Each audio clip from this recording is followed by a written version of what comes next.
Live షోకి తిరిగి స్వాగతం. ఇక అతిథుల పరిచయం శ్రీ ఎంవి ప్రసాద్ రెడ్డి గారు, ప్రముఖ జర్నలిస్ట్, ప్రముఖ విశ్లేషకులు. శ్రీ కె కొరముట్ల శ్రీనివాసులు గారు, రైల్వే కోడ్ నుంచి శాసనసభకు 3వ ఎన్నికైనటువంటి ప్రముఖులు.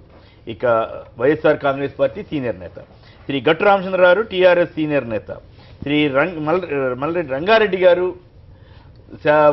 తెలంగాణ శాసన మండలిలో ఉపనేత, ఆ పార్టీ సీనియర్ నేత కూడా. ఇక శ్రీ అద్దేపల్లి శ్రీధర్ గారు, భారతీయ జనతా పార్టీ ఆంధ్రప్రదేశ్ శాఖ నాయకుడు. ఇక ఆంధ్రప్రదేశ్లో ఆసక్తికరంగా పల్స్ సర్వే వ్యవహారం వివాదాస్పదంగా మారుతోంది రోజు రోజుకి. గతంలో తెలంగాణలో కేసీఆర్ ప్రభుత్వం చేపట్టిన సర్వేపై తీవ్రమైనటువంటి విమర్శలు అప్పట్లో తెలుగుదేశం, ఇక్కడ విపక్షంగా ఉన్న తెలుగుదేశంతో సహా అనేక పార్టీలు విమర్శలు చేశాయి. అందులో ప్రత్యేకించి బ్యాంక్ ఖాతా వంటి వివరాలు కానీ ఇతరత్ర అనేక వివరాలు అడగటం మీద రకరకాల సందేహాలు వ్యక్తం అయ్యాయి. సరే, సాంకేతికంగా ఏపీలో అనేక సమస్యలు ఎదుర్కొంటున్నారని వార్తలు వస్తున్నప్పటికీ ఆ సాంకేతిక సమస్యలు ఎలా ఉన్నా అసలు సర్వే పర్పస్ ఏమిటి, దానివల్ల ప్రయోజనాలు ఏమిటి, నిజంగానే ప్రయోజనం ఉందా లేదు? తెలుగుదేశం పార్టీ నాయకులు కానీ మంత్రులు కానీ చెబుతున్నట్లుగా వైసీపీ కాంగ్రెస్ పార్టీలు దుష్ప్రచారం చేస్తున్నాయి ఈ సర్వే మీద. సంక్షేమ పథకాలు కోత పెట్టడానికే ఈ సర్వే జరుగుతోందని రఘువీరారెడ్డి వారు ఎందుకు విమర్శిస్తున్నారు? అసలు నిజానికి మీకు గతంలో తెలంగాణ అప్పుడు బ్యాంక్ అకౌంట్లు తదితర వివరాలు అడగాల్సిన అవసరం ఏముంటుంది రాష్ట్ర ప్రభుత్వానికి? ఇది ప్రత్యర్థులకి పొరపాటున అకౌంట్లు వెళితే అది అనవసరమైనటువంటి తగాదాలకి, కొత్త సమస్యలకు దారితీయడా అన్నప్పుడు కేసీఆర్ ప్రభుత్వం అటువంటి వివాదాస్పద కాలమ్స్ని విత్డ్రా చేసుకుని సర్వే కంటిన్యూ చేశారు. అయితే తెలంగాణలో సర్వే ఏం జరిగిందో ఏంటో ఇప్పటికి కూడా తెలియదు. దానివల్ల వచ్చిన ప్రయోజనం ఏమిటో, దానివల్ల జరిగిందేంటో తెలియదు. మరి ఏపీలో ఏం జరుగుతుంది, నిజంగానే అది ప్రజలకు ఉపయోగపడుతుందా లేదా? ముందుగా ప్రసాద్ రెడ్డి గారు. తెలంగాణలో సర్వే జరిగినప్పుడు కూడా నేను దాన్ని జరుగుతున్న పద్ధతి, దాని అవసరాన్ని, దానికోసం నిధులు ఖర్చు చేయడాన్ని వ్యతిరేకించానండి. ఎందుకంటే అది అనవసరమైన సర్వే. మన ప్రభుత్వాల దగ్గర కానీ, ప్రణాళికా సంఘం కానీ, bureau of economics and statistics దగ్గర కానీ అపారమైన డేటా ఉంది ప్రజల గురించి. దాన్ని సద్వినియోగం చేసుకుని ప్రజలకు సంక్షేమ పథకాలు ఫోకస్డ్గా ఇవ్వచ్చండి. మళ్ళీ తర్వాత మనం ఆధార్ సర్వే కూడా చేసాము. ఆధార్ సర్వేలో చాలా లోతుగా సమాచారం ఇచ్చారండి. అందులో కూడా కొన్ని గ్యాప్స్ ఉన్నాయి. అంటే కుటుంబ వివరాలు తెలియకపోవడం, పిల్లల గురించి హెడ్ ఆఫ్ ది ఫ్యామిలీ అని ఇలాంటిది లేకుండా ప్రతి వాడిని ఇండివిజువల్గా తీసుకుని చేశారు. దాంట్లో కొన్ని లోపాలు ఉన్నాయి. కానీ మీరు సంక్షేమ పథకాలను ఇంప్లిమెంట్ చేయడానికి, అవి దుర్వినియోగం కాకుండా చూడటానికి ఇప్పటికే మనకి చాలా వ్యవస్థలు, చాలా పటిష్టంగా సమాచారం ఉంది, గణాంకాలు ఉన్నాయి, వ్యవస్థలు ఉన్నాయి. కానీ వ్యవస్థలో చిత్తశుద్ధి లోపించడం అనేది ప్రధాన సమస్య. ఇప్పుడు ఈ పల్స్ సర్వే నిర్వహణ కూడా ఏమి పనిలేని వాళ్ళు, పనిలేని మంగళ పిల్లితర ఒరిగినట్టు జరిగేదండి. ఖచ్చితంగా వాడకూడదు. ఎందుకు ఖచ్చితంగా వాడక మంగళి అన్న పదం వాడకూడదు. మంగళి అనేది అలా కాదు. మంగళి అనే పదం కానీ లేదు. సామెత విషయంలో నాకు వారి పట్ల చాలా గౌరవం ఉంది. ఓకే, అది అలాగే ఎవరికైనా బాధపడితే నేను I'm ready to accept my this thing. But ఏంటంటే సామెత అనేది ఒక జాతీయం. అది ఆ జాతీయాన్ని మనం ఇంకొక రకంగా చేస్తే అది భాషకి చేయటం అనేది ఓకే. ఈ సమాచారం ఉన్నప్పుడు ఈ మళ్ళీ కొత్తగా సమాచారం సేకరించాల్సిన అవసరం ఏమున్నది? నీకు కాంప్రహెన్సివ్గా ఏం చేస్తున్నావు? కొత్తగా ఇప్పుడు తెలంగాణ సర్వే చేసినప్పుడు కోర్టు కూడా వాళ్ళని మందలించింది ప్రభుత్వాన్ని. ఏమంటే మీకు ఆప్షన్ ఉంది, మనం సర్వేలో పాల్గొనవచ్చు, పాల్గొనకపోవచ్చు.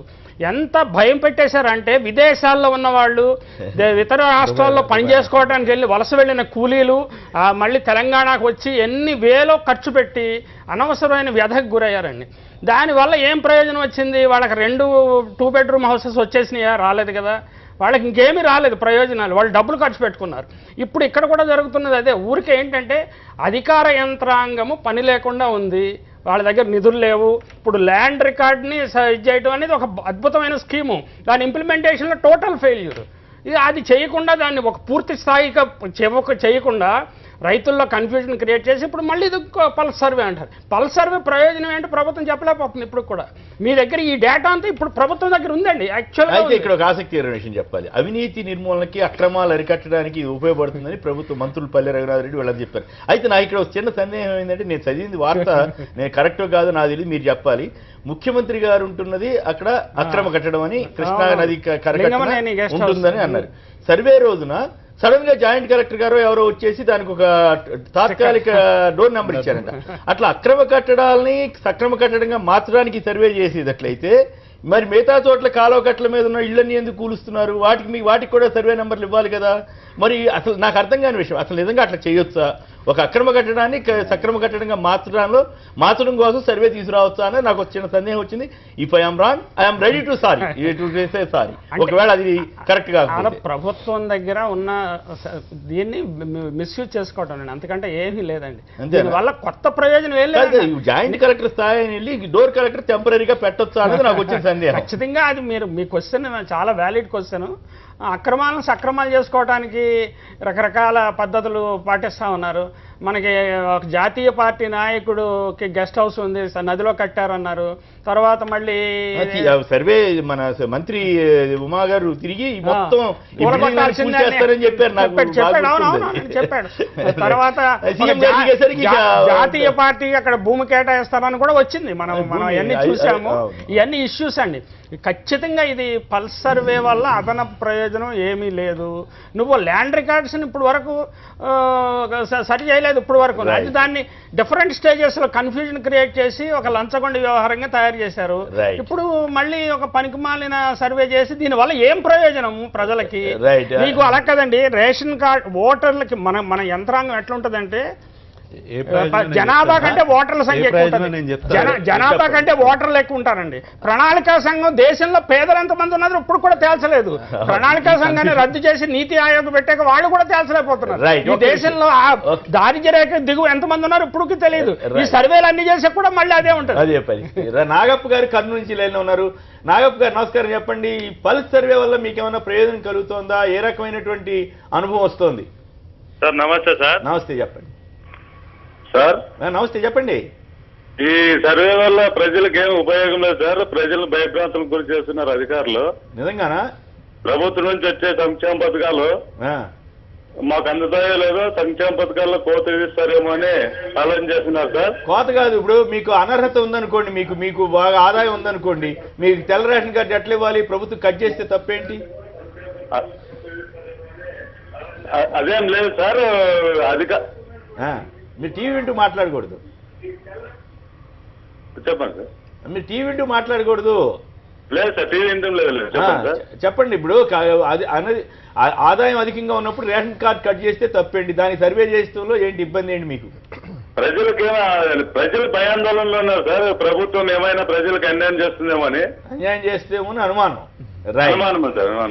అన్యాయం చేస్తేమో అనుమానం. మరి రైట్, చెప్పండి. శ్రీధర్ గారు మాట్లాడిన తర్వాత శ్రీనివాసులు గారు దానికి సమాధానం చెప్తారు. అంటే బీసీ కమిషన్ చైర్మన్ మంజునాథ్ గారికి మొన్న కలవడం జరిగిందని, ఆయనకు ఒక బీసీ కమిషన్ ఏర్పాటు చేసి ఒక 8 నెలలు 9 నెలలు ఒక రిపోర్ట్ ఇదంతా కూడా డిస్కషన్ అయింది. గవర్నమెంట్ కూడా చెప్పింది. బీసీ కమిషన్ చైర్మన్ కలిసినప్పుడు ఏంటంటే మీరు సర్వే చేస్తారా లేదా అని అడిగాం. అంటే కమ్యూనిటీ పరంగా కానీ అదర్ ఆస్పెక్ట్స్ కానీ ఏంటి, ఏ బేసిస్లో మీరు చేస్తారంటే, నేను ప్రభుత్వానికి రికమెండ్ చేశాను, నేనేమీ కూడా ఒక కమ్యూనిటీకి సర్వే చేయడం అనేది కరెక్ట్ కాదు. ఒక కమ్యూనిటీని సర్వే చేసి నేను బీసీ స్టేటస్ రికమెండ్ చేయడం కానీ రిమూవ్ చేయడం అన్నది కూడా కరెక్ట్ కాదు.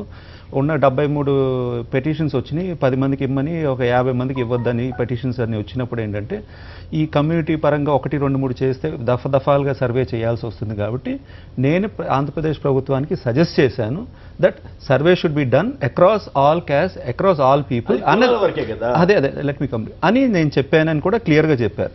చెప్పినప్పుడు నేను అడిగాను ఏంటంటే, సార్ మీరు చెప్పారు వారు చేస్తున్నారు బాగానే ఉంది, కానీ ప్రజలకి ఈ సర్వే ఎందుకు చేస్తున్నారని ఫస్ట్ థింగ్ క్లారిటీ లేదు. దెన్ రెండోది ఏంటంటే, ఒకటి బీసీ స్టేటస్ సర్వే కోసం చేస్తే కొన్ని ఆస్పెక్ట్స్ ఉంటాయండి. దెన్ అంటే దానికి అంటే బ్యాక్వర్డ్నెస్ ఎలా ఉంటుంది, కల్చరల్ బ్యాక్వర్డ్నెస్, రీమ్యారేజెస్, లేకపోతే ఈ సోషల్ బ్యాక్వర్డ్నెస్, ఇవన్నీ ఆస్పెక్ట్స్ ఉంటాయి.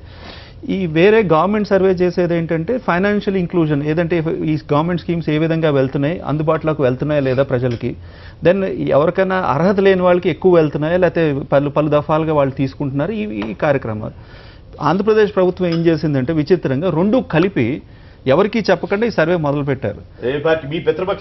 ఎవరికి తెలియదు. ఎందుకనంటే నేను బీసీ కమిషన్ చైర్మన్ గారిని డైరెక్ట్గా అడిగాను, సార్ ఇప్పుడన్నా మీరు ఒక స్టేట్మెంట్ ఇవ్వాలి, ఈ పల్స్ సర్వే ప్రకారంగా నేను బీసీ స్టేటస్ ఇస్తాను లేకపోతే రిమూవ్ చేస్తానని ప్రజలకు తెలియాలంటే మరుసటి రోజు విజయవాడలో స్టేట్మెంట్ ఇచ్చారు. జరుగుతున్నది.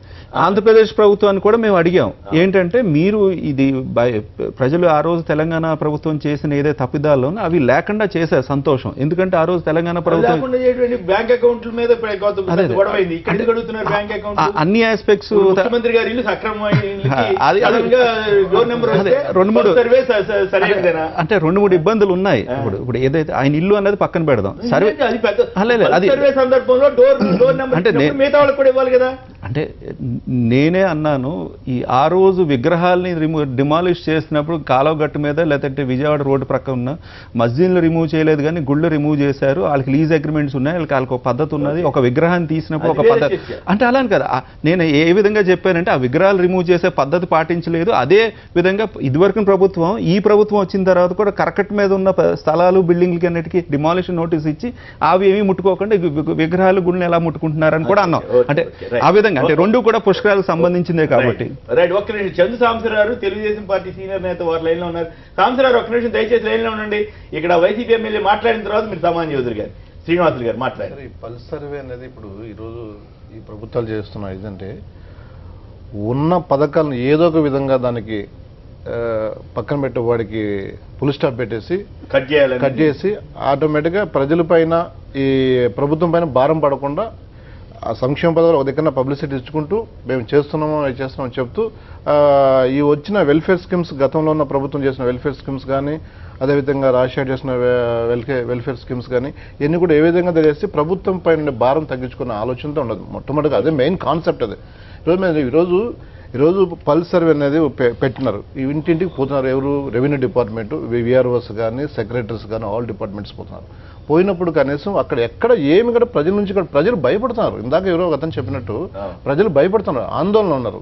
ఏంటి సర్వే? మొన్నటేదో వస్తాను ఏదో ఒక కమిటీ పెట్టాడు. ఆ కమిటీ పెట్టడం వల్ల టోటల్గా రాజ్యాంగబద్ధమైన కమిటీ కాదు అది. టోటల్గా ఏదైతే ప్రజాప్రతినిధులు ఉన్న రైట్స్ అని మొత్తం టోటల్గా కోల్పోయారు కమిటీ. అది రాజ్యాంగబద్ధమైన కమిటీ కాదు. దానిపైన ఎన్నో చాలా మంది మేధావులు, విశ్లేషకులు చాలా మంది దానిపైన చాలా విమర్శించారు. జనరల్ కమిటీ పైన దానిపైన విమర్శ. ఎందుకంటే టోటల్గా ఒక కొత్త సిస్టమ్ తెచ్చాడు. అంటే అటప్పుడు డెమోక్రసీ ఎందుకు? డెమోక్రసీలో ఒక డిక్టేటర్షిప్ పెట్టుకోకూడదా, ఇది పెట్టుకోకూడదా అని ఒక చాలా మంది నుంచి కూడా ఒక విమర్శ వచ్చాయి. అంటే అది ప్యారలల్ నెట్వర్క్ ఎమ్మెల్యే కాదని, ప్యారలల్ నెట్వర్క్ ఆర్డీఓ వీళ్ళు కాదని. ఈ విధంగా ఏంటంటే 1/1 చేసుకుంటే టోటల్ గా అసలు డెమోక్రసీలో ఉన్నామా లేదని ఈవెన్ కామన్ మ్యాన్ కూడా ఆలోచించే పరిస్థితి ఈరోజు ఆ రాష్ట్రంలో ఉండదు. ఈ పల్స్ సర్వే వల్ల ఈరోజు మీరు చూడండి, ఆ సర్వేలు చూడండి, బ్యాంక్ అకౌంట్ ఏంటి, అదేవిధంగా నీకు హాస్పిటల్ సంబంధించింది, నీకు ఉపాధి హామీ సంబంధించిన కార్డు అయితేమి, రేషన్ కార్డు సంబంధించిన, ఆధార్ కార్డు అయితేమి, వ్యవసాయ సంబంధించిన అయితే, ఇంటూ ఫ్యామిలీ మెంబర్స్ మొత్తం ఉంటాయి. ఇందాక చెప్పినట్టు స్టాటిస్టికల్ ఎకనామిక్ సర్వే దాంట్లో టోటల్ క్లియర్గా ఉంటాయి. తర్వాత ప్లానింగ్ దాంట్లో ఉంటుంది.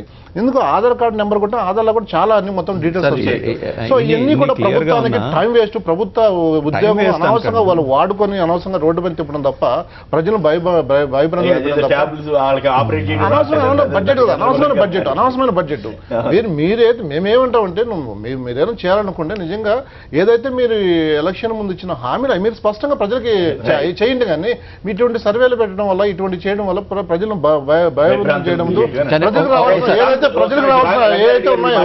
ప్రజలకు అందాల్సిన ఏవైతే ఉన్నాయో ఏం రాకుండా పోయినా వాళ్ళు ఆంధ్రపడుతుంది. నిజంగా రావు. గతంలో కూడా ఆధార్ కార్డు మేము లింకప్ చేయమన్నాడు. బిఫోర్ వద్దని చెప్పాడు, కొట్టాడు. మేము ఆధార్ కార్డు నేను యాక్సెప్ట్ చేయను, ఒప్పుకోరని చెప్పాడు. వచ్చిన తర్వాత ఆధార్ కార్డు లింకప్ చేసినాడు. టోటల్గా ఈ రోజు గ్రామాలు లేకపోతే అన్ని విధాలు వాళ్ళు కోల్పోతున్నారు. ఒక దగ్గర పెన్షన్ కోల్పోతున్నారు, ఒక దగ్గర రేషన్ కార్డు కోల్పోతున్నారు, ఒక దగ్గర అనేక వాళ్ళకి వచ్చిన ప్రభుత్వం. రమేష్ గారు రంపచోడవరం నుంచి. రమేష్ గారు నమస్కారం, మాట్లాడి మీ అనుభవం ఏంటి? అక్కడ ఎట్లా జరుగుతా ఉంది? నమస్తే సార్. నమస్తే, నమస్కారం అండి. నమస్కారం, మాట్లాడి. ఇప్పుడు తెలంగాణలో ఇదే సర్వే చేసినప్పుడు, మనం సకల జనుల సర్వే చేసినప్పుడు కేసీఆర్ గారు మనందరం విమర్శించాం. ఎందుకు ఇది సకల జనుల సర్వే, ఇక్కడి నుంచి ఆధార్ డీటెయిల్స్ తీసుకొని వెళ్ళిపోమంటారా, అసలు ఏంటి అని చెప్పేసి పెద్ద ఎత్తున మన మీడియా ద్వారా కావచ్చు, ప్రజల అభిప్రాయం కావచ్చు, మనం వ్యతిరేకించాం. ఈవెన్ ప్రభుత్వంలో ఉండేటువంటి పెద్దలు కూడా వ్యతిరేకించారు. అలాంటప్పుడు ఇప్పుడు సకల మరలా మన దాని పేరు మార్చి ఇదే సర్వే ఎందుకంటే ఉపయోగం లేని సర్వే. అవును. కాబట్టి ఏదన్నా ప్రోగ్రామ్ ఇంప్లిమెంటేషన్ చేసేటువంటి అవకాశం ఉన్నప్పుడు రైట్ ఆధార్ కార్డు అనేది మనకు ఉంది కాబట్టి అవును, ఇంకా కొత్త ఫీడింగ్ చేస్తూ మనకు కావాల్సిన అన్ని కూడా అడాప్ట్ చేయొచ్చు, కమ్యూనిటీ అడాప్ట్ చేసుకోవచ్చు. Right. Aadhaar card. Right. Sambasivarao గారు నమస్కారం అండి, బాగున్నారా? నమస్కారం కొమ్మరెడ్డి గారు, అందరికీ కూడా నమస్కారం అండి. బాగున్నారా? చెప్పండి అసలు ఏమిటి పల్స్ సర్వే ఉద్దేశం ఏమిటి, కథ ఏమిటి, ఎందుకు బ్యాంక్ అకౌంట్ల మీద అప్పట్లో మీరంతా కూడా మనమంతా కూడా ఎందుకు బ్యాంక్ అకౌంట్లు అడుగుతున్నారని కేసీఆర్ గారి ప్రభుత్వాన్ని అడిగితే వాళ్ళు విత్డ్రా చేసుకున్నారు. కానీ మళ్ళీ అదే సేమ్ సిస్టమ్ని ఇక్కడ ఏపీలో ఎందుకు అడాప్ట్ చేస్తున్నారు? అక్కడున్న జన బ్యాంక్ అకౌంట్తో ప్రభుత్వానికి ఏం పని?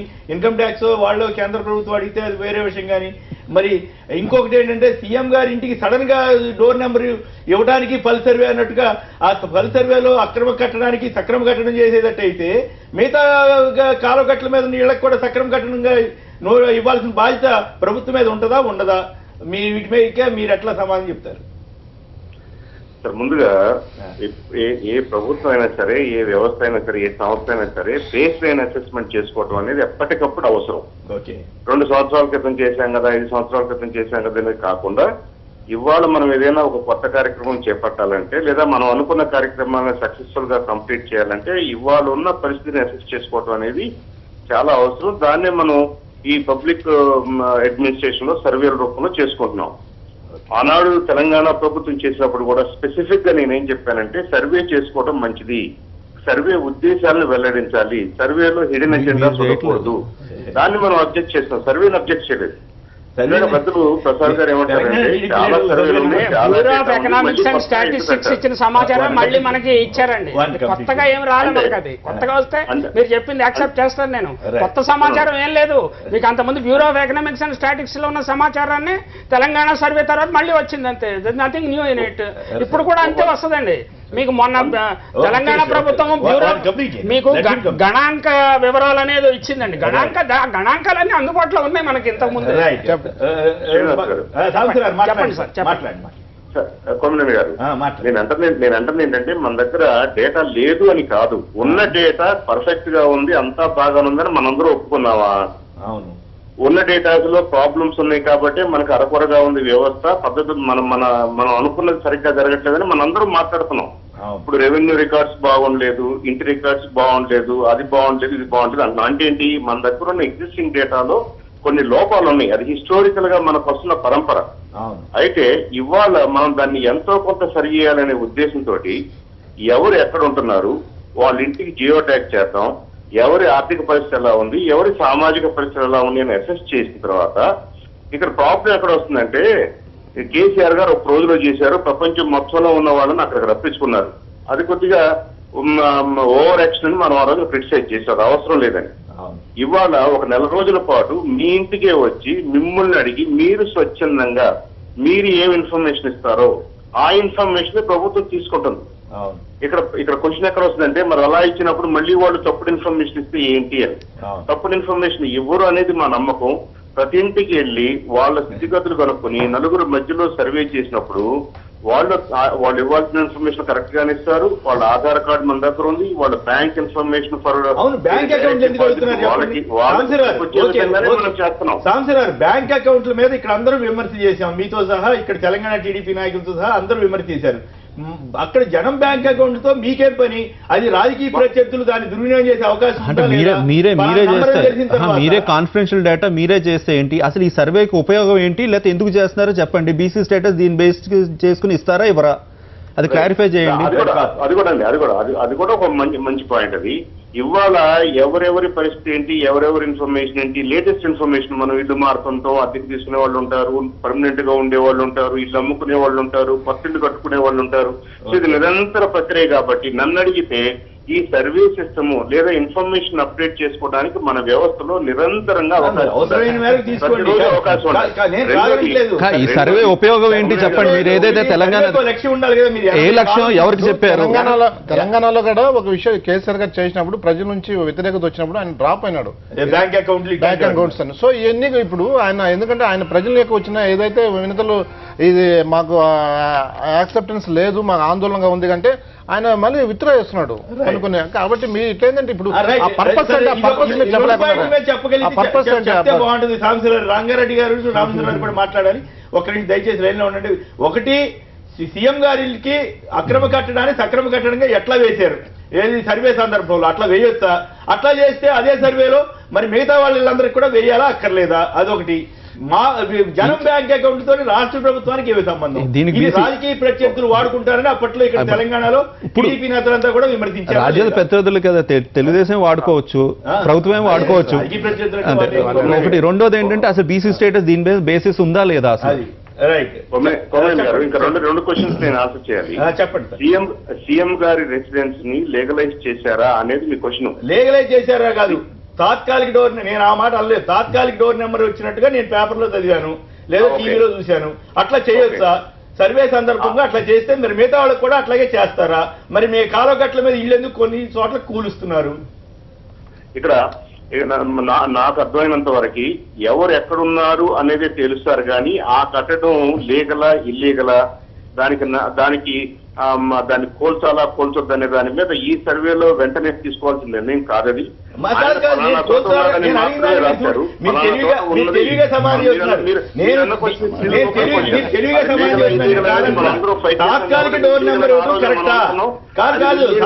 దాన్ని కోల్చడానికి ప్రభుత్వం ఎలాంటి నేను కోల్చమని అంటలేదు. తాత్కాలిక డోర్ నెంబర్ ఇచ్చింది వాస్తవమా కాదా? తాత్కాలిక డోర్ నెంబర్ ఇవ్వచ్చు అట్లా పల్స్ సర్వే సందర్భంగా. ఇస్తే మిగతా వాళ్ళకి కూడా ఇస్తారా ఇవ్వరా? అది నా పాయింట్. అంతే. అయితే మీరు ఏంటంటే జేసీ గారు ఇచ్చారు కాబట్టి అలాంటి ప్రొవిజన్ ఏదో ఉండుంటది. తాత్కాలిక డోర్ నెంబర్ ఒక చోట ఇచ్చినప్పుడు మిగతా వాళ్ళకు కూడా ఇవ్వాల్సిన బాధ్యత జేసీ గారికి ఉంటుంది. జేసీ గారికి పెట్టేశారు, సీఎం గారికి మాత్రమే పంచాయతీ స్థాయిలో జరగాల్సింది. లేదా కలెక్టరేట్ తరఫున ఇచ్చారు, రెవెన్యూ అధికారులు ఇచ్చారు, ఎవరో అధికారులు ఇచ్చారండి. వాళ్ళు ఏదో లాకి లోబడి చేసి ఉండాలి. అది చేస్తే మిగతా వాళ్ళు కూడా చేయాలి. ఇది తాత్కాలికమైన నంబర్స్. రంగారెడ్డి తర్వాత శ్రీధర్ గారు ఏమన్నారంటే, శ్రీధర్ గారు లాస్ట్ క్వశ్చన్ సార్, చెప్పండి. కులగణన జరుగుతుందా? దీన్ని బేస్ చేసుకుని బీసీలో మమ్మల్ని చేరుస్తారా లేదా, కాపుల్ని చేరుస్తారా లేదా? కాపులనే కాదు ఎవరినన్నా సరే. ఇక్కడ కులగణన అనేది అది కేంద్ర ప్రభుత్వం చేపట్టాల్సిన అంశం కాబట్టి మనం ఆ పేరు పెట్టలేదు. కానీ ఇక్కడ జనాభా ఎవరెవరు ఏంటి అని అర్థం చేసుకున్న తర్వాత మంజునాథ్ కమిషన్ కి డెఫినెట్ గా ఈ ఇన్ఫర్మేషన్ ఉపయోగపడుతుంది. ఇది కూడా ఒక అంశంగా కాపుల్ని బీసీల్లో చేర్చడం కోసం, ఐ థింక్ కాపుల స్థితిగతులు తెలుసుకోవడం కోసం మంజునాథన్ కమిషన్ కి ఇది మంచి ఉపయోగకరంగా ఉంటుందని నా అభిప్రాయం. రైట్. అంతవరకు ఓకే, దానికేం పెద్ద ఎవరు ఆక్షేపణ చెప్పరు. మీరు సర్వే దానికోసమే జరిగితే. కానీ బ్యాంక్ అకౌంట్లు 80 వివరాలు అడిగేసరికి డౌట్లు వస్తాయి. గవర్నమెంట్ దగ్గర ఉన్నాయి, అందరి ఇన్ఫర్మేషన్ ఆల్రెడీ మనకు ఒక్కసారి మనం వెరిఫై చేసి మీకున్న అవునా కాదా అని అడుగుతున్నాం. దయచేసి లైన్ లో మాట్లాడిన తర్వాత రంగారెడ్డి గారు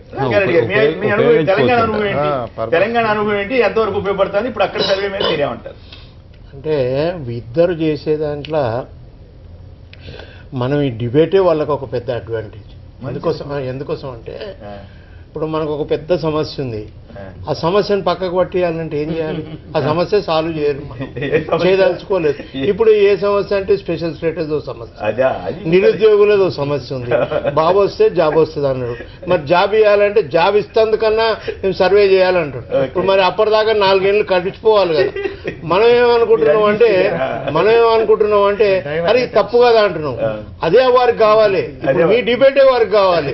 ఇప్పుడు జనంలో ఒక సమస్య ఉన్నప్పుడు కన్ఫ్యూజ్ చేయాలి. కన్ఫ్యూజ్ చేస్తే ఏమవుతుంది? సమస్య పక్కదారి పోతాడు. ఈ దీంట్లోనే పోని మనం పక్కదారి పట్టాం అనుకుందాం, ఏది ఆ ఇష్యూస్ కాకుండా ఇది వచ్చింది అనుకుందాం, ఈ సందర్భం ఇది కాబట్టి. పోనీ ఇక్కడ తెలంగాణలో సర్వే జరిగింది కదా, అది ఎంతవరకు ఉపయోగపడింది, ఇది ఎంతవరకు ఉపయోగపడుతుంది? మీరు తప్పకు ఉపయోగపడదు కదా. 3 ఎకరాల దళితు ఎకరాల పక్కకు పోయిందా లేదా? డబుల్ బెడ్రూమ్ పక్కకు KG2 పక్కకు బ్యాంక్ లోన్లు ఒకటేసారి, అంతే కదా. ఆ సర్వేలోనే నా పేరున్నదా లేదా అన్న కొట్లాడు ఉన్నది. ఇప్పుడు నా 3 ఎకరాల సంగతి దేవుడేరుగా, నా పేరుందా లేదా, ఉంటే నన్ను తీసేసిరా లేదా, రేషన్ కార్డు ఉన్నదా, ఈ సమస్య వస్తే చాలు మనకి. ఇది మనం అనుకుంటున్నాం ఏంది, ఇది పనికిరాంది అని. ఇప్పుడు మన వారు అన్నారు చూడు, పని లేనోడు ఏదో పని చేస్తున్నాడు అని. ఇప్పుడు పని ఉన్న పని ఇది. మనం చేయలేకున్నది ప్రజలలో ఏదైతే స్పందన నెగటివ్ ఉందో దాన్ని కన్ఫ్యూజ్ చేస్తే ఆ సమస్య పక్కకు పోతుంది కదా. ఎట్లా పక్కకు పోతుంది అంటే ఇప్పుడు మీరే అడగబడుతుంది, ఇంకా కుచ్చి అడగబడుతుంది. ఇంటి నెంబర్ అక్కడ పోయిండు, ఆ ఇంటి నెంబర్ అనేది ఇంకా 2 ఏళ్ళు నడిపిండి అనుకో. మంచి పాయింట్ గుర్తు చేశారు. ఇప్పుడు సీఎం గారింటికి తాత్కాలిక నెంబర్ ఇచ్చారంట అవును. సర్వే సందర్భం. అవును. మరి మిగతా వాళ్ళకి ఇవ్వాలా అక్కర్లేదా? అవును. అది అప్పుడు సక్రమ కట్టడం అయిపోతా, అక్రమ కట్టడం అవుతా? అయితే మీరు ఒక ఇష్యూ చిన్న ఇంటి నెంబర్ ను మంత్రి గారు కాలంలో నదిలో తిరిగి ఈ భవనాలు మొత్తాన్ని కూల్చేస్తారని చెప్పాడు. ఒక నిమిషం టోటల్ గా మీడియా అంతా పోతుంది, ప్రతిపక్షాలు ఏం చేస్తున్నారు? మీరు చెప్తున్నప్పుడు ఏంటి, ఒక చిన్న ఇంటి నెంబర్ ఒక ఇష్యూను మనకి ఇలా మొత్తం నిరుద్యోగ సమస్య కదా. మున్సిపల్ యాక్ట్ ప్రకారం కదా, మున్సిపల్ యాక్ట్ ప్రకారం. సరే, ఇప్పుడు వారు రామశివరావు గారు అన్నట్టు అది పొరపాటే డిప్యూటీ కలెక్టర్ అంటే పొరపాటే కదా. మున్సిపల్ యాక్ట్ ప్రకారం లేకపోతే అతనికి ఆ డిప్యూటీ కలెక్టర్ నువ్వు ఒక వార్నింగ్ ఇచ్చినావు అనుకో, సీఎం గారింటికి నెంబర్ ఇస్తే మున్సిపల్ యాక్ట్ ప్రకారంగా మనకి హైదరాబాద్ లో తీసుకుని మాదాపూర్ లో గురుకుల్ గట్కేశ్వర ట్రస్ట్ కానీ అయ్యప్ప సొసైటీ ఇవన్నీ ఉన్నాయి. అవన్నీ సర్ప్లస్ ల్యాండ్స్, ట్రస్ట్ ల్యాండ్స్, అవన్నీ కూడా 20-30 సంవత్సరాలు జరుగుతున్నాయి. కానీ అన్నిటికీ మున్సిపల్ డోర్ నెంబర్లు ఉన్నాయి. యాజ్ పర్ మున్సిపల్ యాక్ట్ ప్రకారంగా ఏంటంటే ఎక్కడ బిల్డింగ్ వచ్చినా కూడా ఒక డోర్ నెంబర్ ఇవ్వాలి, ఐడెంటిఫై చేయాలి. ఐడెంటిఫై చేసింది రెవెన్యూ డిపార్ట్మెంట్ వాళ్ళు డిమాలిష్ చేయాలా లేదా అన్నది అది వేరే ఇష్యూ. సో ఐడెంటిఫై అదే చేయొచ్చు, ఇవ్వచ్చు, ఇస్తారండి. బిల్డింగ్ అంటూ ఉంటే ఇచ్చే బాధ్యత ఉందండి, ఇచ్చే బాధ్యత ఉంది మున్సిపల్ యాక్ట్ ప్రకారం. ఎవరండి ఎవరు అడగలేదు, మంత్రి గారు ఎందుకు చెప్పారు? అదే ఇరిగేషన్ డిపార్ట్మెంట్ గట్టు మీద ఉన్నది కాబట్టి డిమాలిష్ చేస్తానని చెప్తున్నారు. అది వేరే ఇష్యూ, అది వేరే డిపార్ట్మెంట్. ఇప్పుడు అనట్లేదు ఆయన, అదే మనిషి అనట్లేదు.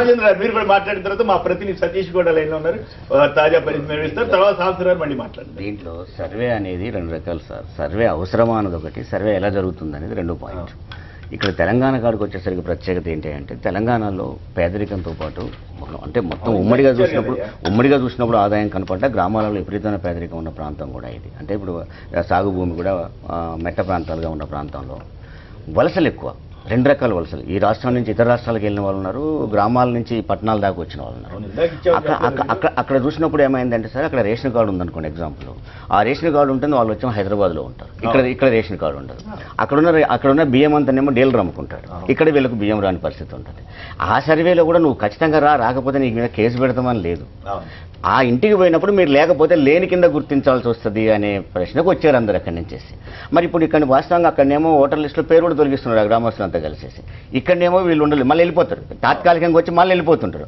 ఆడ వెళ్ళిపోయేసరికి రేషన్ కార్డు ఉండదు, మళ్ళీ ఆడ ఓటర్ లిస్టులో పేరు ఉండదు. కాబట్టి మీరు ఎక్కడో శాశ్వతంగా మీరు తాత్కాలికంగా పోయి వచ్చినా ఎక్కడ మీరు ఉండేది అనేది నిర్దిష్టంగా తెలవడం కోసం ఆ సర్వే ఉపయోగపడడం మాట వాస్తవం. కానీ అదే సమయంలో ఈ బ్యాంక్ అకౌంట్స్ అవి వచ్చినప్పుడు వ్యతిరేకత వచ్చింది ఖచ్చితంగా. అదే కాదు, ఫీజు రియంబర్స్మెంట్ మీద వ్యతిరేకత వచ్చినప్పుడు బ్యాక్ అనే విషయం కూడా ఉంది. అంటే ఒక పార్టీ ఒక నిర్ణయం చేసినప్పుడు ప్రభుత్వం ఆ నిర్ణయం ప్రజల్లో వ్యతిరేకత వస్తే ఖచ్చితంగా వెనకపోవడం తప్పు కాదు. అదే నేను అనేది ఏంటంటే, ఇక్కడికి వచ్చేసినప్పుడు సర్వే ఒకటి ప్రత్యేకంగా ఇక్కడున్న పరిస్థితుల రీత్యా అది అవసరమైంది, ఇక్కడ అవసరమైంది. రెండోది కూడా ఏంటంటే, ఒకటి సార్ ఎగ్జాంపుల్ ఏంటంటే, ఒక అద్దె ఇంట్లో ఉంటాడు కానీ 4 బోర్లు ఉంటాయి, 4 మోటార్లు కూడా ఉంటాయి, ఇల్లు అద్దె ఇంట్లోనే ఉంటాడు. ఇల్లు లేదు అనే పరిస్థితి వస్తుంది, కానీ ఆ ఇల్లు కట్టుకోగల స్తోమత కూడా ఉంటుంది.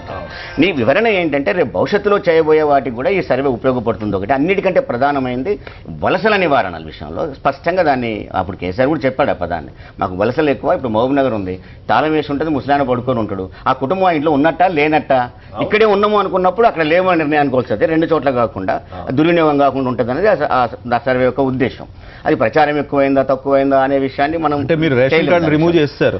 అక్కడే సార్ రిమూవ్ చేస్తారా లేదా, అక్కడ కానీ ఇక్కడ కానీ రిమూవ్ చేస్తారు అంటే చెప్పండి. మీరు అన్నదానికి సమాధానం మాట్లాడుతున్నప్పుడు నేను ప్రశ్నలు తెలుసుకుంటే 100 ఏస్తా, జవాబు చెప్పలేము, మనం కన్ఫ్యూజ్ అవుతాం. మీరు చెప్పింది ఇప్పుడు నేను అనేది ఏంటంటే, ఇప్పుడు గుడి చుట్టూ తిరిగి ఒడి పట్టుకొని బిడ్డ ఏదంటే దొరకదు ఎమ్మటే. ఇంకా 9 నెలలు కావాలి, సంసారం చేయాలి, పిల్లలు ఉంటారు, చాలా ఉంటుంది. నేను అనే పాయింట్ ఏంటంటే, మీరు ఎమ్మటే అంటే అనే పాయింట్ ఏంటంటే, ఆ సర్వే చాలా రకాలంగా భవిష్యత్తు కాలంలో ఉపయోగపడుతుంది. రెండోది కూడా ఏంటంటే, సర్వేలో లేని వాటిని ఎక్స్పోజింగ్ ఎక్కువ వస్తుంది అనుకున్నప్పుడు వాటిని తీసేయడం కూడా తప్పు కాదు. మీరు అనే అకౌంట్స్ విషయంలో కూడా కొన్ని ఐటీ అనే పరంగా రావచ్చు. ఇక్కడికి వచ్చినప్పుడు మీరు చెప్తున్న మాటలు బట్టి, మనం పేపర్లో వచ్చే మాటలను బట్టి చూసినప్పుడు, ఇప్పుడు మీరు అన్నారు అప్పుడు ఇంటి నెంబర్ ఎందుకు ఇచ్చారు అని.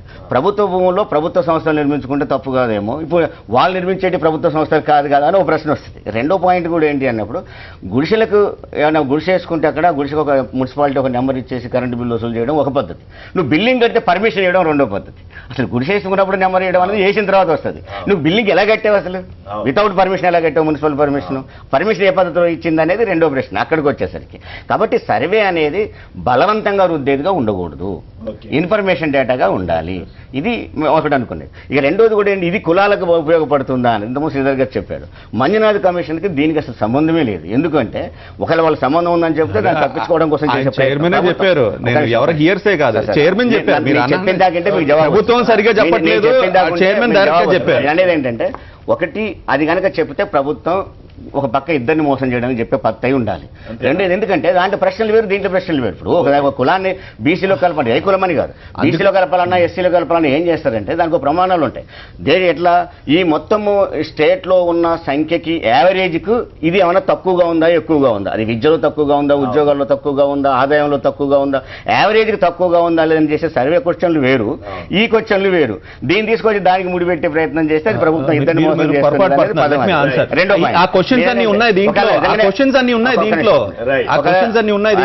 ఒకవేళ మంజునాథ్ కమిషన్ కనుక అయినా కూడా ఇది గుంపులో పెట్టేసి చివరిలో ఎప్పుడో తేలుస్తామని చెప్పేసి 5 ఏళ్ళు అయిపోతే పక్కకు పోతుంది. నేను అనేది సర్వే అవసరమని భావించాలి. ఒకటి, అది ప్రజలు కూడా భావించాలి. రెండు, అది ఏ పద్ధతిలో చేస్తున్నామో దాని ప్రజల్లో వ్యతిరేకత వస్తే ఎలా ఉండాలనేది కూడా ఉండాలి. ఆ ప్రభుత్వం కూడా ఆ నిర్ణయాలు చేస్తే మంచిది. సతీష్ లైన్ లో ఉన్నారు. సతీష్ గారు చెప్పండి, అసలు ప్రజల్లో ఎలాంటి భావన ఏర్పడింది? ఈ బ్యాంక్ అకౌంట్లు కానీ లేదా సీఎం గారింటికి డోర్ నెంబర్ ఇవ్వటం కానీ వీటి మీద ఎట్లాంటి అభిప్రాయాలు ఉన్నాయి జనంలో?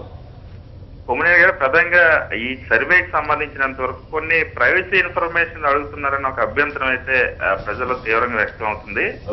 పాన్ కార్డుకి సంబంధించిన వివరాలు కానీ, బ్యాంక్ అకౌంట్ కి సంబంధించిన వివరాలు కానీ, కులానికి సంబంధించిన వివరాలు అడిగేటప్పుడు చాలా మంది కులం చెప్పడానికి కూడా రిజెక్ట్ చేస్తా ఉన్నారు. ఇది ఈ క్యాస్ట్ వైజ్ బైఫర్కేషన్ చేసినప్పటికీ కూడా ప్రభుత్వం మంజునాథ్ కమిషన్ కి ఇస్తామని చెప్పినప్పుడు కూడా ప్రజల నుండి మాత్రం దీనికి సంబంధించి వ్యతిరేకత అవుతుంది. సర్వే ఎంత స్లోగా ఉందని చెప్పడానికి ఉదాహరణ ఇవాళ ఇప్పుడు సీఎం డాష్ బోర్డ్ లో కూడా మనం డేటా చూస్తే 4,80,000 మంది మాత్రమే ఇప్పటి వరకు కూడా సర్వేలో తమ డేటాని ఇచ్చారు. వాస్తవానికి ఒక్క రోజులో ప్రభుత్వం పెట్టుకున్న టార్గెట్ 4,20,000 మందిని అప్డేట్ చేయాలి. కానీ ఇవాళకి కూడా 8వ తేదీని ప్రారంభమైంది, ఇవాళ 18వ తేదీ వచ్చింది. ఇవాళకి కూడా 4,80,000 మంది మాత్రమే 13 జిల్లాల్లో రాష్ట్ర వ్యాప్తంగా పాల్గొన్నారు.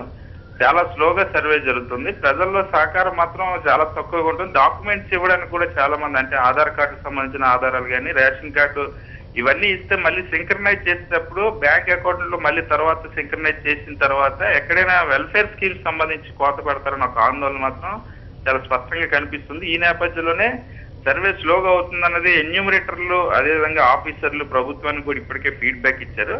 దాంతోపాటు టెక్నికల్ ప్రాబ్లమ్స్ వల్ల కూడా చాలా స్లోగా జరుగుతుంది. వాస్తవానికి 45 స్లోగా జరిగిందా ఫాస్ట్ గా జరిగిందా అనేది మనకు సంబంధించిన విషయం కాదు. ఇది ప్రజలకు ఉపయోగపడుతుందా లేదా అనేది ప్రధానంగా ఉంది. సతీష్ మీరు చెప్పండి, ప్రధానంగా ఇది ప్రజలకు ఉపయోగపడేదేనా? బీసీ కమిషన్ ఉపయోగిస్తుంది. వాస్తవానికి సంబంధించి దీనికి కొత్తగా ఈ సర్వే వల్ల ప్రభుత్వం ఏమి చేపట్టడానికి అవకాశం లేదు. ఎందుకంటే ఇప్పటికే ఆధార్ కార్డుతో అన్ని సంక్షేమ పథకాలను కూడా సింక్రనైజ్ చేస్తుంది. పెన్షన్ల పథకం కానీ, రేషన్ కార్డుల పథకం కానీ, ఫీజు రియంబర్స్మెంట్ కానీ, దీనివల్ల కొత్తగా వచ్చేది ఏం లేదు. అందువల్ల ఎక్కువ ఆందోళన ఉంది. ఇవన్నీ ఉన్నాయిగా మళ్ళీ ఇప్పుడు ఎందుకు సర్వే చేస్తున్నారు, దీనివల్ల నష్టం జరగబోతుందని ఒక ఆందోళన కనిపిస్తుంది. ప్రజలకి నష్టం జరుగుతుందన్నది ఒక భయమే కావచ్చండి. నిజానికి అసలు ఈ సర్వేకి అంటే ఇది సోషలాజికల్ సర్వే, ఎకనామిక్ సర్వే, రెండింటిని కొంచెం కన్ఫ్యూజన్. ఏంటంటే సోషలాజికల్ సర్వే కులం సర్వే చేశారనుకోండి, దానికి డేటా ఇవ్వటము, దాని వెనక కుల సంఘాలు ప్రయత్నాలు చేయటము, తమ కులాల సంఖ్య పెంచుకోవడానికి ప్రయత్నం చేయటం అనే భయం ఉంటుంది. కాబట్టి ప్రభుత్వం ఈ మార్గాన్ని ఎంచుకుని ఉండొచ్చు. మీకు దీనికి రోల్ మోడల్ మీకు కర్ణాటకలో వెంకటస్వామి కమిషన్ చేసిందండి. 91.6% పాపులేషన్ కవర్ చేసింది. కవర్ చేసి డేటా అంతా కలెక్ట్ చేసి రికమెండేషన్ చేస్తే అన్ఫార్చునేట్ సుప్రీంకోర్టు కొట్టేసిందండి. కాబట్టి దీనికి లీగల్ వ్యాలిడిటీ క్వశ్చన్. తర్వాత చిన్నపరెడ్డి కమిటీ వేసినప్పుడు ఆయన యాక్సెప్టబుల్ రికమెండేషన్స్ ఇచ్చారు. ఆ యాక్సెప్టబుల్ ఇన్ఫర్మేషన్ దీనప్పుడు ఈ వెంకటస్వామి కమిషన్ కలెక్ట్ చేసిన డేటాని అంతా సద్వినియోగం చేసుకున్నారు. డేటాని సద్వినియోగం చేసుకుంటారా, దీనికి లీగల్ వ్యాలిడిటీ ఉంటుందని వేరే కమిటీ ఇంకో కమిటీ అని కానీ తర్వాత దాన్ని మనం ఒకసేపు పక్కన పెడితే యాక్చువల్గా గ్రౌండ్ రియాలిటీ సార్, సర్వే వల్ల టోటల్గా చాలా ప్రజలు ఏమవుతుందంటే ఈరోజు మేము ఏదైతే ప్రభుత్వం పెట్టినా ఏదైతే హామీలు ఇచ్చినాయో దాదాపు 600 హామీలు ఇవన్నీ కూడా వైఎస్ఆర్సీపీ ద్వారా మొత్తం గడప గడప ప్రచారంలో పోతున్నాం. అక్కడ పోయినప్పటికీ ప్రజల నుంచి విపరీతమైన స్పందన వస్తుంది. అంటే మాకు ఏమి ఇవ్వలేదు రాలేదు, బహుశా వచ్చాడు కూడా పోయినాయి అని చెప్పేసి. అది ఈ యొక్క దీనికి ఏంటంటే ఆయన ఏం చేస్తారంటే దీన్ని ఎక్కడ దాన్ని ఇందాక మన వాళ్ళు చెప్పినట్టు రంగారెడ్డి గారు చెప్పారు దాన్ని డైల్యూట్ చేసేదానికి ఈ యొక్క సమగ్ర సర్వే ఇది ఒక పల్స్ సర్వే అని పెట్టాడు. బట్ ఈ పల్స్ సర్వే మేము ఒకటే అడుగుతున్నాం, మీకు ఆల్రెడీ నీకు ఆధార్ కార్డులో కానీ రేషన్ కార్డులో ఉన్నాయి. గతంలో సర్వే చేసినప్పుడు రేషన్ కార్డు మొత్తం పోయినాయి, చాలా మంది పోయినాయి. దాదాపు మా తెలిసి లక్షల్లో కోల్పోయినారు. సో రేషన్ కార్డు అన్నిటికీ మూలం, హౌసింగ్ పెన్షన్ మన కిరణ్ కుమార్ గారిని రోసే గారి సో ఈ విధంగా అంటే టోటల్ గా ఈ పల్స్ సర్వే అనేది పూర్తిగా వ్యర్థము వేస్ట్ అని చెప్పేది. దీనివల్ల ఉపయోగం లేదు. రవికుమార్ గారు సార్ నమస్కారం అండి. సార్ ఇక్కడ సర్వేకి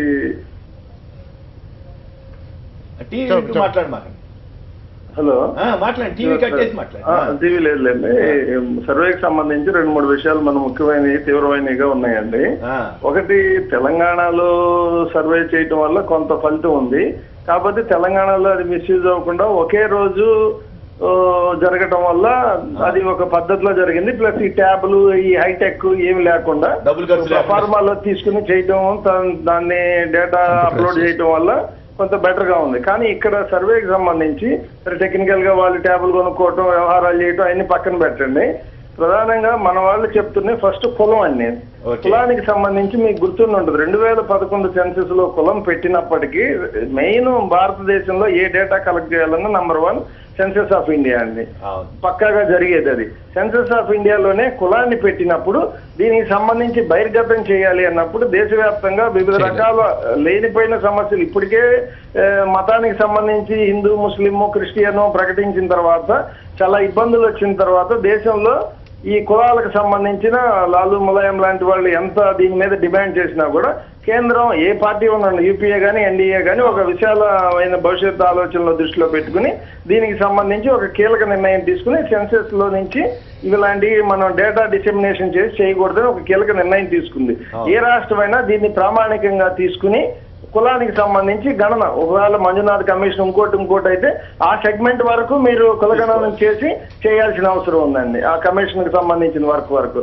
రెండోది, ఈ పాస్బుక్ జిరాక్స్ అడగటం అనేది ఏది మన పట్టాదారు పాస్బుక్ సంబంధించి జిరాక్స్ అడగటం కానీ, లేదా దాని నెంబర్ చెప్పమంటాం కానీ, లేదా బ్యాంక్ అకౌంట్ సంబంధించిన వివరాలు చెప్పమంటాం కానీ పూర్తిగా రాష్ట్ర ప్రభుత్వ పరిధిలో లేని అంశం. ఆర్థిక అంశాలు కేంద్ర ఆర్థిక ఇంకా ఇన్కమ్ ట్యాక్స్ లేకపోతే ఇంకో విభాగం.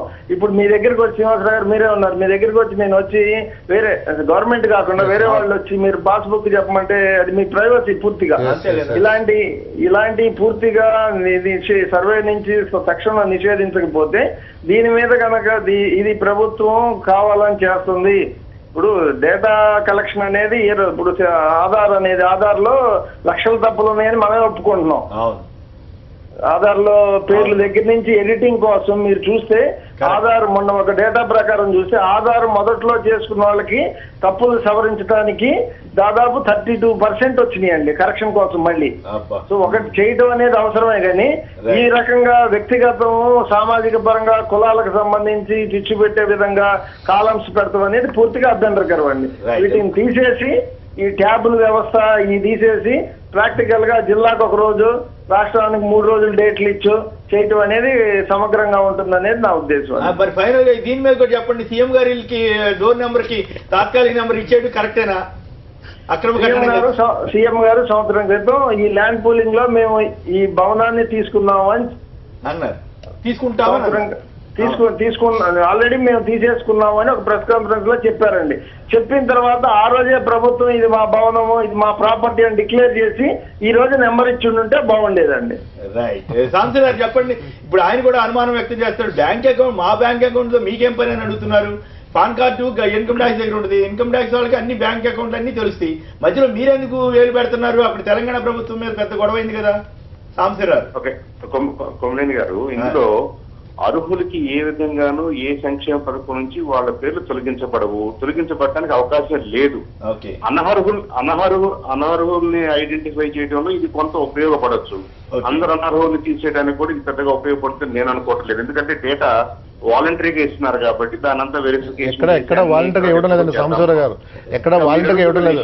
ప్రజలపైన రుద్దుతున్నాం మనం, ప్రజలపైన రుద్దుతున్నాం. ఆధార్ కార్డు కానీ బ్యాంక్ అకౌంట్ నంబర్స్ కానీ ఎంతవరకు ఇవ్వాలా వద్దు, అది ప్రైవేట్ ఇన్ఫర్మేషన్ కదా, అది ప్రైవేట్ ఇన్ఫర్మేషనే. కానీ మన దగ్గరకు వస్తున్నది కూడా ప్రైవేట్ వ్యక్తులు కాదు, ఈ రెవెన్యూకి సంబంధించిన అధికారులు. మనం ఏ చిన్న అవసరానికైనా ఎంఆర్ఓ ఆఫీస్కి వెళ్ళి ఈ వివరాలన్నీ వాళ్ళకి ఇస్తున్నాం.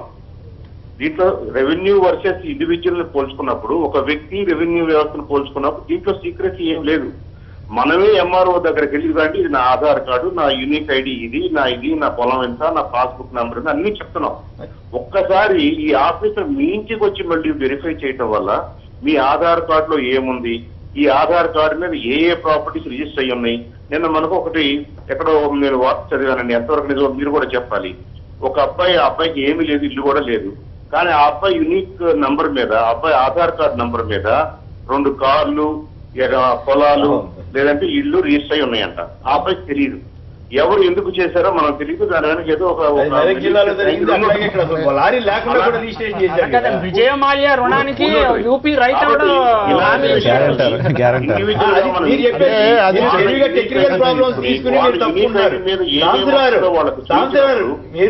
చూపించినప్పుడు అయితే కొన్ని రికార్డు సాంబశివరావు గారు ఒక నిమిషం సాంబశివరావు గారు సాంబశివరావు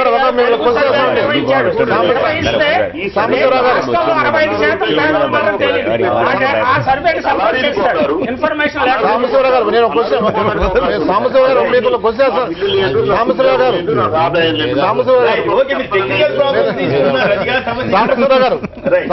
నాకు ఒక డౌట్ అండి. ఇప్పుడు మీరు చెప్పే కేవలం ప్రైవేట్ వ్యక్తులు కాదు, అంతా ఆఫీసులు అన్నారు. ఓకే, బాగానే ఉంది. ఎందుకంటే ఆఫీసులు వాళ్ళు న్యూట్రల్ గా చేయాలి చాలా. కానీ వాళ్ళ యొక్క డ్యూటీస్ మీరు చేస్తున్నారా? వాళ్ళకి వచ్చిన ఇన్ఫర్మేషన్ మీరు తీసుకోకుండా పార్టీ తీసుకోకుండా ఉంటారా?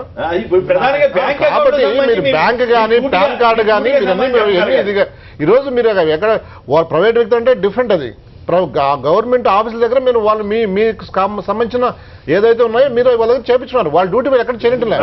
ఈ రోజు పాస్బుక్లు తీసుకోండి, రైతులు ఎంత ఇబ్బంది పడుతున్నారు. అదేవిధంగా ఈ పాస్ తీసుకోండి, ఎంత ఇబ్బంది పడుతున్నారు.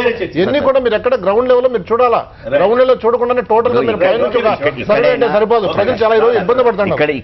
అక్కడైనా సర్వేలో ఈ పాయింట్స్ అనేవి కొంచెం ఎగ్జాజరేషన్ గా ఉంటాయి సార్. ఎట్లా అంటే ఇప్పుడు రిజిస్ట్రేషన్ కాగానే రిజిస్ట్రేషన్ ఆఫీస్ నుంచి ఫైల్ ఐటీకి పోతుంది. బ్యాంకులో 50,000 48,000 దాటి 50,000 పడ్డదనుకోండి, అది డైరెక్ట్ గా నీకు ఇన్ఫర్మేషన్కి వెళ్ళిపోతాం. పాన్ కార్డు లేదు జరుగుతుంది. కాబట్టి దాన్ని తీసుకొచ్చి ఇక్కడ పెట్టేసి ఇప్పుడు దానికి title lead passbook MRO office title lead RO sir.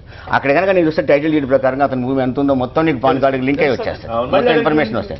ఇప్పుడు ఇక్కడికి వచ్చేసి నీకు పాన్ కార్డు పాస్బుక్ జిరాక్స్ నీ ఆఫీస్లోనే ఉంది. పాస్బుక్ జిరాక్స్ నీ ఆఫీస్లోనే ఉంటుంది ఖచ్చితంగా. కంప్యూటర్ ఆఫీస్ అంటే కంప్యూటర్ అయి ఉంటుంది. అది ఇక్కడ కొడితే నేను ఇప్పుడు నా ల్యాండ్ ఎక్కడ ఉందో నేను ల్యాండ్ చూడొచ్చు, నా పాస్బుక్ చూడొచ్చు, నా నెంబర్ చూడొచ్చు, ఇవి చూడొచ్చు. నేను అనేది ఏంటంటే అతని ఇన్ఫర్మేషన్ అంతా ప్రభుత్వం దగ్గర ఉన్న ఇన్ఫర్మేషన్ మరో ఇన్ఫర్మేషన్గా పోకూడదు. ఆ ఇన్ఫర్మేషన్ అక్కడ దుర్వినియోగం అవుతుంది అనుకున్నప్పుడు వేరు. ఇంకొకటి కూడా ఏంటంటే కులాల సర్వేని కొన్ని కులాలు డిమాండ్ చేస్తాం. చిన్నగా తక్కువ సంఖ్య ఉన్న వాళ్ళు డిమాండ్ చేస్తాం. అందుకని ఈ సర్వే ఇప్పుడు మన దగ్గర ఉన్న ఇన్ఫర్మేషన్ బలవంతంగా రుద్దే ప్రయత్నం మాత్రం అది బ్యాక్ కావడం మంచిది. తెలంగాణ గవర్నమెంట్ కూడా వాళ్ళు కూడా బ్యాక్ కావడం మంచిది. కానీ డైరెక్ట్ గా వాళ్ళని అడిగే రైట్ దీని మీద ఎట్లా ఫీల్ అవుతున్నారు ఏంటి యుగంధర్ గారు? Good morning sir. నమస్కారం. విశాఖపట్నం, విజయనగరం, ఉత్తరాంధ్ర జిల్లాల విషయానికి వచ్చినట్టయితే పల్స్ సర్వే ఏదైతే ప్రజాసాధికార సర్వే చేపట్టిందో ప్రభుత్వం, దాని మీద పూర్తిగా నిరసన గలమైతే ప్రజల నుంచి వస్తోంది. ప్రజలు దీన్ని ఏమాత్రం కూడా ఉద్యోగులకు కానీ పల్స్ సర్వేకి వచ్చినటువంటి వారికి సహకరించినటువంటి పరిస్థితి కనిపించట్లేదు. ముఖ్యంగా వీళ్ళలో ఉన్నటువంటి భయం, ఎవరికైనా ఒక మోటార్ వెహికల్ కానీ, ఒక బైక్ కానీ, టీవీ కానీ, పక్కా ఇల్లు, వంట గ్యాస్ ఉన్న వాళ్ళకి తెలుపు రేషన్ కార్డు తొలగిస్తారనేటువంటి భయం సాధారణ ప్రజల్లో చాలా ఎక్కువగా కనిపిస్తోంది. అదేవిధంగా నిరుద్యోగ వృత్తి విషయంలో ప్రభుత్వం ఇప్పటికే హామీ ఇచ్చింది. అది ప్రజలు చాలా ఎక్కువగా దానికోసం వాళ్ళు ఎదురు చూస్తున్నారు. ఈ నేపథ్యంలో ఇందులో ఉద్యోగ కాదా అనేటువంటిది ఒక ఉదాహరణ తీసుకున్నట్టయితే, ఒక బీటెక్ చేసిన ఒక అబ్బాయికి ఉద్యోగం రాకపోతే ఒక హోల్సేల్ మెడికల్ షాప్ లో కలెక్షన్ బాగా పనిచేస్తున్నాడు, వాడికి ఉద్యోగం ఉన్నట్ట లేనట్ట. వాడి ఉద్యోగం ఉన్నట్టుగానే రాసినట్టయితే వాడికి నిరుద్యోగ వృత్తిని ప్రభుత్వం తీసేసే అవకాశం ఉంది. ఈ నేపథ్యంలో వీళ్ళలో ఉంది. చిన్న వ్యాపారమైనా చిన్న ఉద్యోగమైనా చేసుకుంటా ఉంటాడు, వాడి కష్ట ఉద్యోగం అయితే కాదు. దీన్ని బట్టి మనం చూసుకుంటే నిరుద్యోగ వృత్తిని ఎగ్గొట్టడానికి ఈ పల్సు సర్వే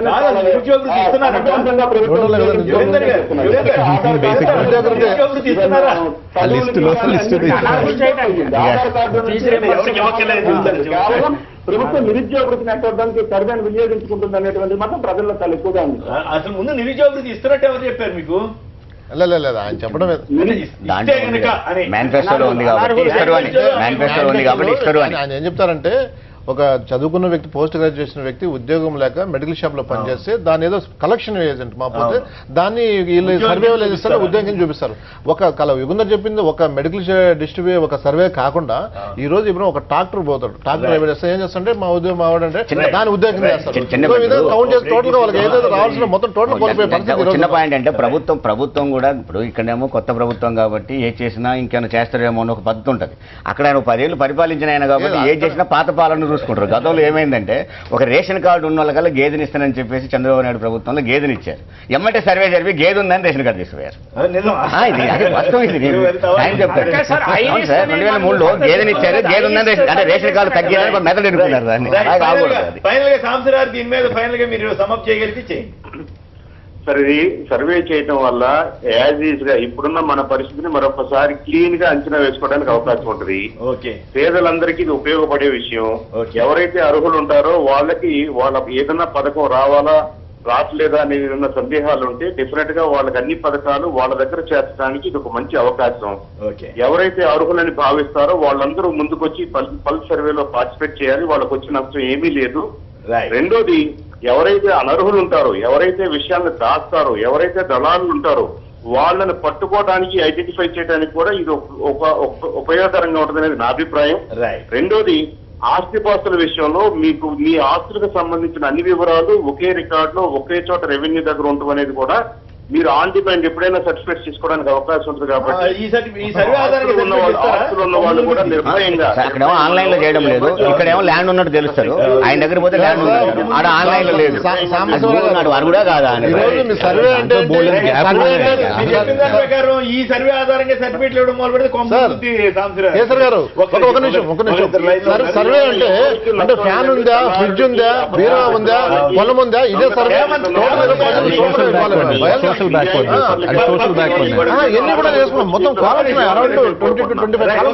పబ్లిక్ నుంచి కూడా హేమంత్ గారు శ్రీకాకుళం నుంచి. హేమంత్ గారు నమస్కారం, మాట్లాడు సార్. నమస్కారం సార్, కొమ్మినేని గారు. చెప్పండి, పల్స్ సర్వే మీద మీరేమనుకుంటున్నారు?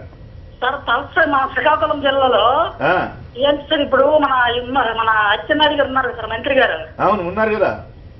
అక్కడ ఏం చేస్తున్నారు సార్, ఈ కాలింగుల్లో 2 విభాగాలుగా చేసేసి ఈ కాలింగుల్లో మూడు విభాగాలు ఉన్నాయి సార్. అందులో ఏంటంటే బోరగాని కాలింగుల్ని ఓసిల్లో చేర్చడానికి ప్రయత్నిస్తున్నారు అన్నమాట. ఓహో, అదొక కూడా ఉందా? ఆయన బీసీలో మిమ్మల్ని ఓసీలో చేస్తే కాలింగులో 2వ స్థానంలో ఉన్నారు సార్ శ్రీకాకుళం జిల్లాలో. అవును, అదేంటంటే ఆ కాలింగ్ 2 విభాగాలుగా చేస్తే చింతల కాలింగా 5వ స్థానం వెళ్ళిపోతుంది. ఓకే, బోరగాని కాలంగా 8వ స్థానంకి వెళ్ళిపోతుంది. అప్పుడు ఈ వేమ సామాజిక వర్గం అనేది 2వ స్థానంలో ఉండిపోతుంది సార్. అచ్చా, కొప్పుల వేలమ ముందు స్థానంలో ఉంటుంది అంటారు. సో ఇట్లాంటివి కూడా జరుగుతున్నాయా? ఇలాంటివి కూడా జరుగుతున్నాయి. ఈ పల్స్ సర్వేలో ముసుగులో ఇలాంటివి కూడా జరుగుతున్నాయి సార్. ఓకే, మీరు కొత్త విషయం చెప్పారు. భాషా గారు బాపట్ల నుంచి. భాషా గారు నమస్కారం, మాట్లాడండి. ఒక లాస్ట్ ఇయర్ మా ఏరియాలో ద్విచక్ర వాహనాలకి ఆధార్తో అనుసంధానం చేసుకోండి చెప్పేసి పోలీస్ జీపులు, ప్రైవేటు వాహనాల మీద బ్యానర్లు పెట్టి మరి ప్రకటన చేశారు సార్. అప్పుడు జనం అంతా అనుమానించారు సార్, వాటి తీసి అనుమానిస్తే అక్కడ ఉన్న తెలుగుదేశం నాయకులు కానీ పోలీసులు కానీ ఎవరి దగ్గర నుంచి కూడా పూర్తిగా సరైన సమాధానం లేదు. సరే, అలా చేయకపోతే ఏమొస్తుందో అని చెప్పేసి భయపడిపోయి అందరూ కూడాను ఆధార్తో అనుసంధానం చేస్తున్నారు సార్. ఒక 10 రోజుల క్రితం ప్రజాశక్తి పేపర్లో చూశాను సార్, మీరు ద్విచక్ర వాహనం కలిగి ఉంటే ప్రభుత్వ లబ్ధి పొందే ఇంటి వస్తుంది మీరు కోల్పోతారు అని చెప్పేసి ప్రజాశక్తి కాపురం చూడంగానే మా గుండెల్లో రాయబడింది సార్. యాక్చువల్గా గ్యాస్ స్టవ్ బాగు చేసుకున్న వ్యక్తులు సార్ మేము. చిన్న టూ వీలర్ కొనుక్కొని అది థర్డ్ సెకండ్ హ్యాండ్, దాని ఖరీదు మొత్తం కలిపితే 6,000 లేదు సార్. టీవీఎస్ 50 ఏంటి. ఇప్పుడు అది నాకు టూ వీలర్ అయినట్టుగా ప్రభుత్వం ఇచ్చే గృహానికి నేను అర్హులు కానట్టుగా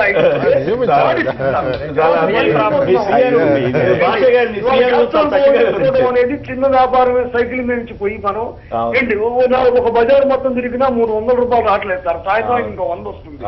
నేను 2 పిల్లలు బతికించుకోవాలి. ఇలాంటి పరిస్థితుల్లో నేను టూ వీలర్ పడుతుందే మీకు అర్హత లేదని చెప్పేసి ఏంటి పరిస్థితి, వాస్తవ స్థితిగతులు. 2003లో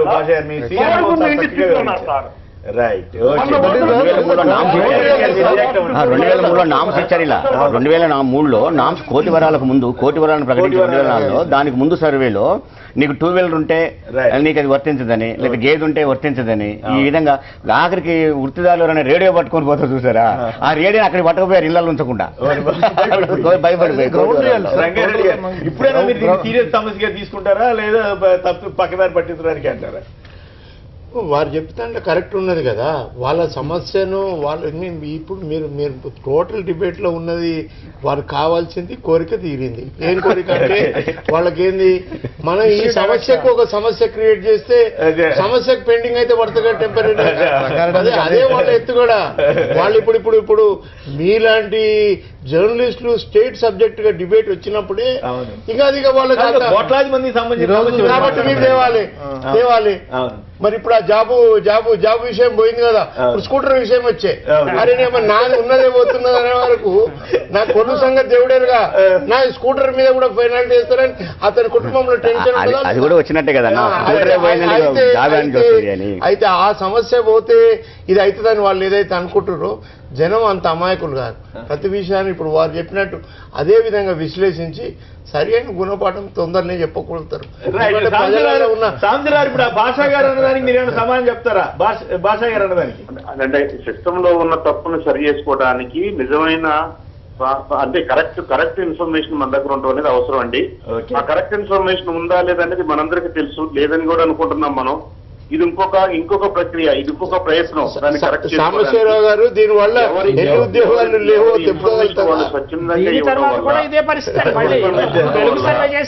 ఇన్నాళ్ళు కూడా ఏదన్నా పొరపాటు జరిగితే దాన్ని సరి చేసుకునే అవకాశం కూడా మనకు సిస్టమ్ లో ఉంటుంది. అప్పుడు మనందరం కూడా వాళ్ళ తరఫున మాట్లాడవచ్చు.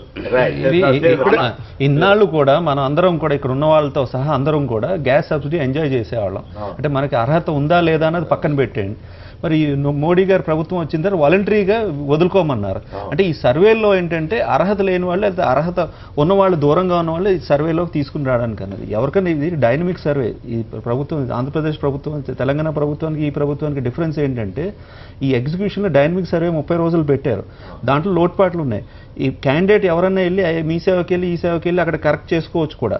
అంటే ఏదైనా ఇబ్బంది ఉన్నా కూడా ఈ టూ వీలర్ ఇలాంటి ఇబ్బందులు ఉన్నప్పుడు డిలీట్ కూడా చేసుకోవచ్చు. మనం యాడ్ చేసినా కూడా డిలీట్ చేసుకోవచ్చు. బట్ సిస్టమ్ అదే డిలీట్ చేసుకోవచ్చు ఆ సిస్టమ్ లో. అదే డైనమిక్ సర్వే కాబట్టి ఆ స్కోప్ ఉందని చెప్పారు.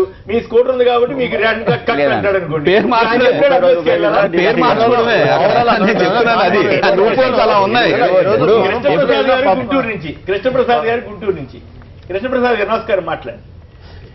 హలో నమస్కారం, మాట్లాడండి సార్. కొమ్మనేని గారు నమస్కారం, మాట్లాడండి ప్లీజ్.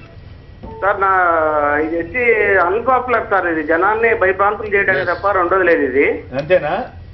అంతే సార్. ఇది ఏమి ఎట్లా మీ అనుభవం ఏంటి చెప్పండి. ఇప్పుడు కొందరు ఆధార్ కార్డు అనేది, ఆధార్ కార్డుకి గ్యాస్ కి మరి బైక్ కానీ లేదా రేషన్ కార్డు అన్నిటికీ పెట్టేశారు. ఓకే.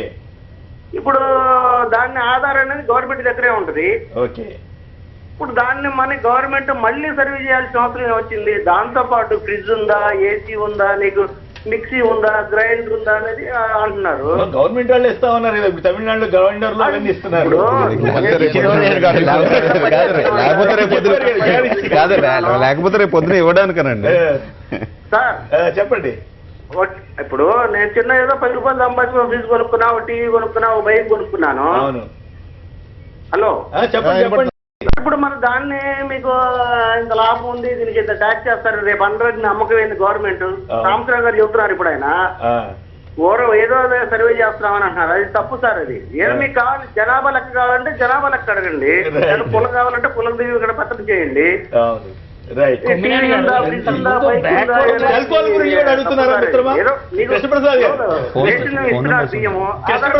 ఏలు ముద్రిస్తేనే వేస్తున్నారు కదా. కరెక్ట్, బాగా చెప్పారు కృష్ణప్రసాద్ గారు. సెల్ ఫోన్ గురించి కూడా అడుగుతున్నారా? సెల్ ఫోన్ 10 రూపాయలు. ఇప్పుడు నేను మీతో మాట్లాడుతున్నానంటే సెల్ ఉంటే కదా సార్, సర్వేలో సెల్ ఫోన్ గురించి కూడా అడుగుతున్నారా అంటున్నా. అంటే అది నాకు తెలియదు సార్. అది సెల్ ఫోన్ కూడా గవర్నమెంట్ టీడీపీ మేనిఫెస్టోలో డబుల్ కార్డు మనకు ఉందా? ఓకే, అప్పుడు సెల్ ఫోన్ ఉంటే కూడా ఇన్కమ్ ట్యాక్స్ అసెస్మెంట్ చేయాలని ఒక నిర్ణయం చేశారు కదా మనకి 6 అలాగే ఇక్కడ విషయం ఏంటంటే బేసిక్ ఇష్యూ NCAER ఈ రకమైన ఎకనామిక్ సర్వే చేస్తూనే ఉందండి. ఆల్రెడీ శాంపుల్ సర్వే చేస్తుందా, data available. Plus BC commissions మన ఆంధ్రప్రదేశ్ లో ఎగ్జాస్టివ్ గా బీసీ కులాల గురించి సర్వే చేస్తున్నాయి. మీరు దాన్ని ఎక్స్ట్రాపులేట్ చేసి చూస్తే మనకి ఏ కులం ఎంత ఉన్నదో ఆటోమేటిక్ గా తెలిసిపోతుంది. దానికి మళ్ళీ ఇంత పని చేయాల్సిన అవసరం లేదు. ఏంటంటే టోటల్ గా ఇంతమంది ఈ రోజు మనం ఒక కృష్ణప్రసాద్ కదా చాలా మంది చూసినాం, అదేవిధంగా మనం కూర్చోందం చూసినాం, గ్రౌండ్ లో చాలా మంది గ్రౌండ్ రియాలిటీ చూసినాం. అంటే ఈ సర్వే వల్ల టోటల్ గా సార్ కేవలం అతను ఏదో చేయాలి, ఏదో ఒక డైవర్ట్ చేయాలి, ఒక డెవలప్మెంట్ ఆస్పెక్ట్ మేము పోతున్నాము, ప్రజలను ఏదో చేయాలని ఆలోచనలో ఉంటారు తప్ప కేవలం ఇది మీద ఎక్కడ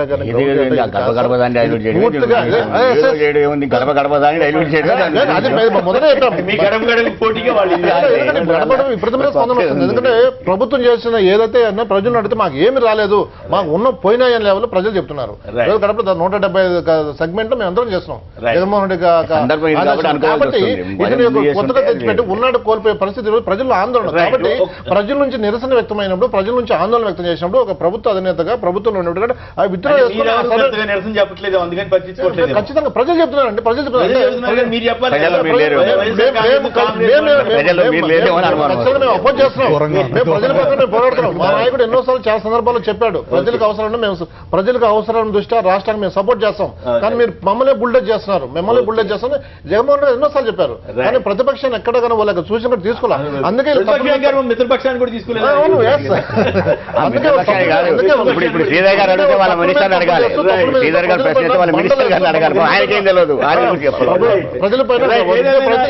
ఇలాంటి విషయాల్లో ప్రత్యేకించి ఇక్కడ వ్యతిరేకించినటువంటి సందర్భంలో బ్యాంక్ అకౌంట్లు కానీ ఇతరత్ర సర్వే చేయటాన్ని పెద్దగా ఆక్షేపించక్కర్లేదు. కానీ సర్వే పాయింట్లు అసలు అవసరం, పర్పస్ స్పష్టత లేకుండా చేస్తే అది ప్రభుత్వానికి కానీ ఆ పార్టీకి కానీ ఇబ్బంది వచ్చే అవకాశం ఉంటుంది. దాన్ని దృష్టిలో పెట్టుకుని జాగ్రత్త పడితే మంచిదని చెప్పాలి. ఇక చిన్నారి రమ్య కుటుంబంలో మరో విషాదం జరిగింది. ఆసుపత్రిలో చికిత్స పొందుతున్న రమ్య తాత మధుసూదనాచారి గారు మృతి చెందారు. 18 రోజులు మృత్యువుతో పోరాడిన మధుసూదనాచారి గారు ఈ రోజు కన్నుమూశారు. ఇప్పటికే రమ్య, రాజేష్లను కోల్పోయిన వారి కుటుంబానికి ఇది మరో షాక్.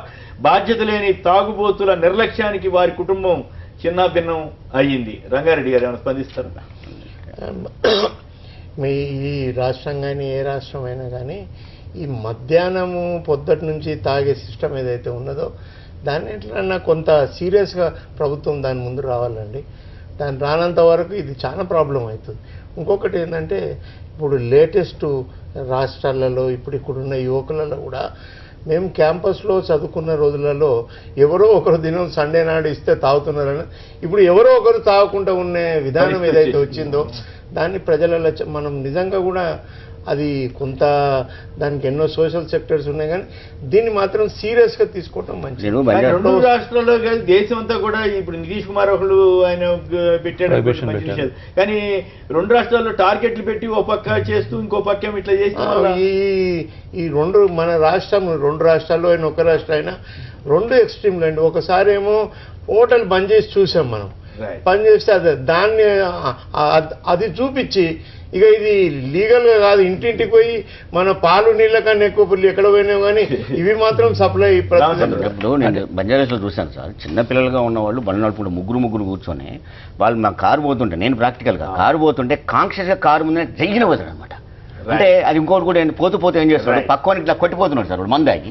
అంటే దీన్ని సీరియస్గా తీసుకోవాలి. తాగి ఉంటే చాలు, అసలు కౌన్సిలింగ్ తల్లిదండ్రులకు కాదు, అసలు నాన్ అవైలబుల్ గా 4 రోజులు పంపించి వదిలిపెట్టేస్తే స్కూల్లో కొంత భయం మారల్ వాల్యూ ఉంటుంది. క్లాసెస్ స్కూల్లో Serious మారల్ actions వాల్యూ ఉండాలి. క్లాసెస్ ఉండాలండి. అలాగే కాలేజెస్ లో కూడా ఉండాలి. ఇదివరకు స్కూల్లో తీసేసారు. రాజకీయ నాయకులు కూడా మోరల్ క్లాస్ అవసరమేమో కదా. అది అందరికీ కావాలి మోరల్ క్లాసెస్. రాజకీయ నాయకులకి ఎక్కువ కావాలి. చెయ్యాలి చేయకూడదు అన్న విషయం కూడా కాలేజీల్లో చెప్పాలి.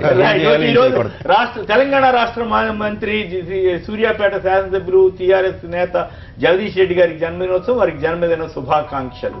రాష్ట్ర విద్యుత్ శాఖ మంత్రులుగా మా అందరి తరపున కూడా వారి జన్మదిన శుభాకాంక్షలు.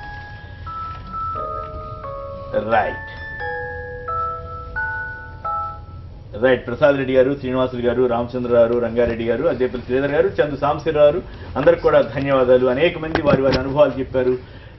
అందరికి కూడా ధన్యవాదాలు. ఇది నేటి వార్తా విశ్లేషణ కార్యక్రమం. నమస్కారం.